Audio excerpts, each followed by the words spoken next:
Lesson 11 for September 7 through 13, Living the Advent Hope, read by Dr. Percy Harold. Friday, September 13. From Ellen White's The Great Controversy, page 654, we read, "When the voice of God turns the captivity of his people, there is a terrible awakening of those who have lost all in the great conflict of life. While probation continued, they were blinded by Satan's deceptions, and they justified their course of sin. The rich prided themselves upon their superiority to those who were less favoured, but they had obtained their riches by violation of the law of God. They had neglected to feed the hungry, to clothe the naked, to deal justly, and to love mercy. They have sold their souls for earthly riches and enjoyments, and have not sought to become rich toward God. The result is, their lives are a failure. Their pleasures are now turned to gall, their treasures to corruption." And on page 678, "The great controversy is ended. Sin and sinners are no more. The entire universe is clean. One pulse of harmony and gladness beats through the vast creation. From him who created all flow life and light and gladness throughout the realms of illimitable space. From the minutest atom to the greatest world, all things, animate and inanimate, in their unshadowed beauty and perfect joy, declare that God is love." End of quote. And that brings us to our two discussion questions for this week. 1. Explain how what you have studied this week demonstrates that life here and now matters.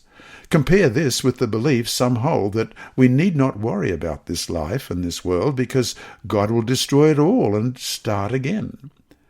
How can we be careful, too, not to use this truth of the promise of new existence to neglect those in need? After all, in the end, God will make it all right.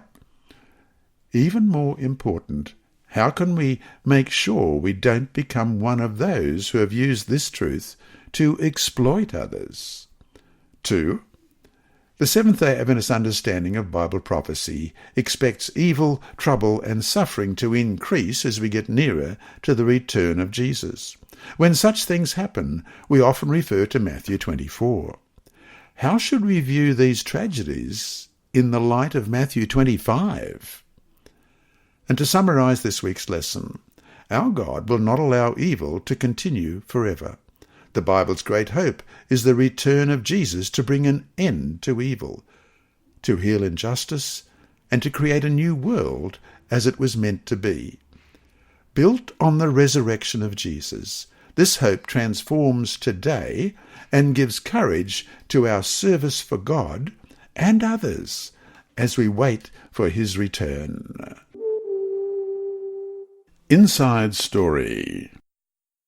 Our mission story today is titled Television Draws People, and it's by Andrew McChesney of Adventist Mission. As a child in New Zealand, Coralie Schofield was warned about the potential dangers of television and cautioned to stay away. Today she is surprised and overjoyed that people are flocking to Seventh-day Adventist churches across the country because of television. "It's the most humbling experience to see. It's just television," said Coralie, who has a front-row seat as the wife of Neil Schofield, manager of Hope Channel New Zealand, the local affiliate of the Adventist Churches International Channel. "When I was growing up in the Adventist Church, my television viewing was cautiously monitored," said Coralie, who oversees correspondence for Hope Channel. "But now viewing choices have expanded. You've got an Adventist channel that is witnessing 24/7. Viewers approach Coralie and her husband at Sabbath worship services around New Zealand.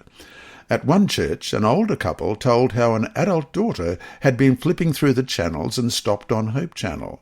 Soon she was watching regularly, and she told her parents and sister about the channel. The whole family began to watch. Now the 4 are baptized, Coralie said.